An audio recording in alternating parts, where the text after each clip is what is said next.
There's an old story about a hermit who one day stumbled across this cave where, hidden inside, he found a vast treasure, a treasure of gold, silver, and money. But being old and wise, that hermit realized what he had found, and immediately he ran away from that cave as quickly as he could. Shortly, though, he ran into 3 robbers, and the robbers wanted to know why he was running. And the hermit said, "I'm running away from the devil." Well, the 3 robbers were a bit skeptical, and so they said, "Show us." Well, very reluctantly, the hermit led the robbers back there to that cave and showed them all the treasure that he had found there. "See," the hermit said, "see, here is where I found death running toward me." Well, the 3 robbers thought that the hermit must have been a little funny in the head, and so they told him that he could leave, and right away he raced away as quickly as he could. Well, the 3 robbers then came up with a plan. They figured that it would be best if one of them went back into town to get some food and supplies, while the other 2 remained at the cave and guarded the treasure. Well, right away, the one robber volunteered to go into town.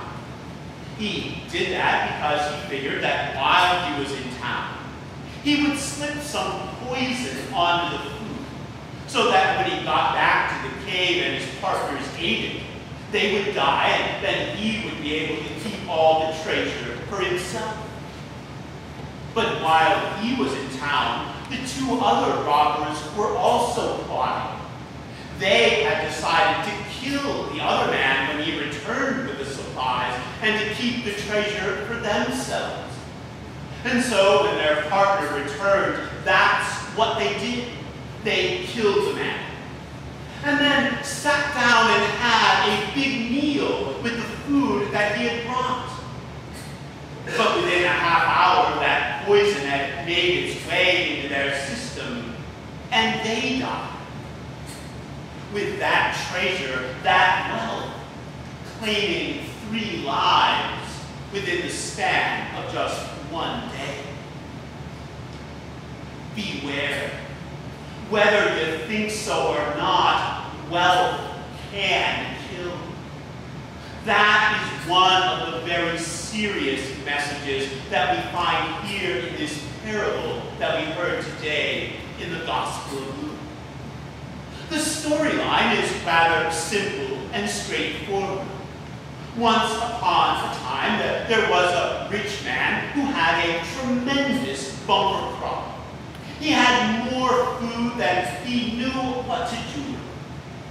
And so he decided that what he would do he would tear down the barns that he already had, and he would put up even bigger ones to store all of that treasure that he had. In other words, he did exactly what many of us do. When some of us have extra money that comes into our lives, we set it aside in some way so that it'll be there for us in the future when we want it. We might not put our wealth into barns like that man did, but we put our money into savings accounts or CDs, into IRAs or stocks or mutual funds. We put our money in those places so that it'll be there when we want it in the future. But if that man did the sensible thing with his money, why then does God come along at the end of that parable and declare that man to be a complete and utter fool?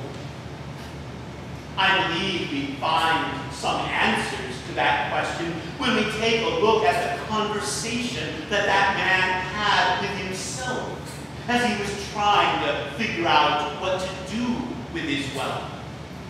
In particular, pay attention to how many times within the span of just a few sentences, that man used the word I and mine. The Bible says, the man thought to himself, what should I do? For I have no place to store my crops. Then he said, I will do this.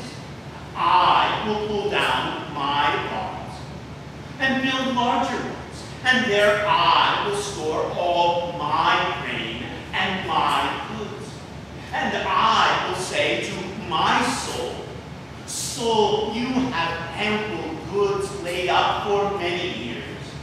Relax, eat, drink, be merry. I believe the reason God called that man a fool was because, as far as that man was concerned, he was the only person who mattered.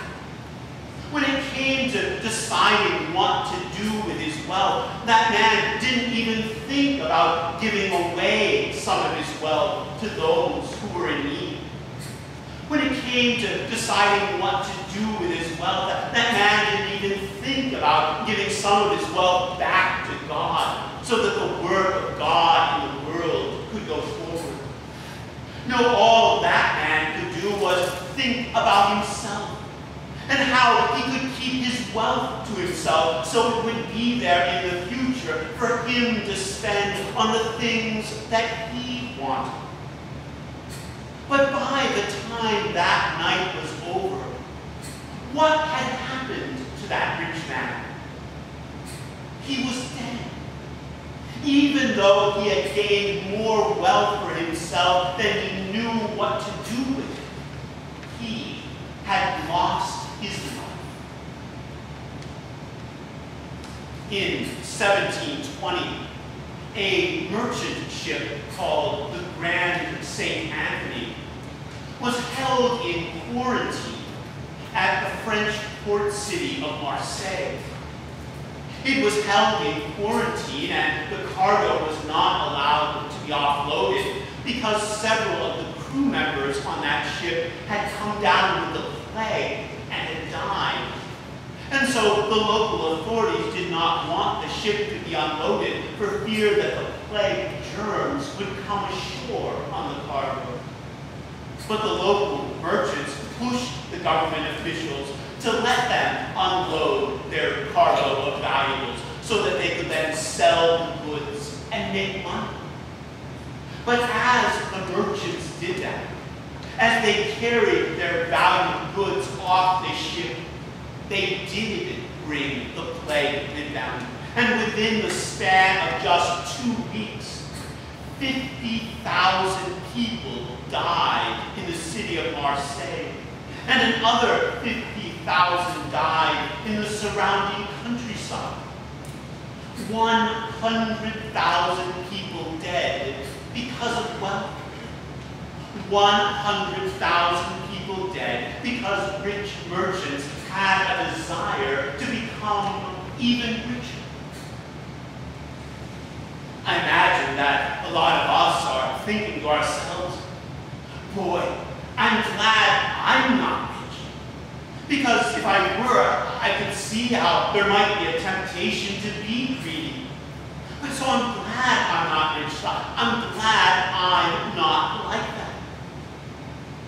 But guess what? Whether you want to admit it or not, you are rich. If you make as little as $12,000 a year, that means that your income is greater than that of 90% of the world's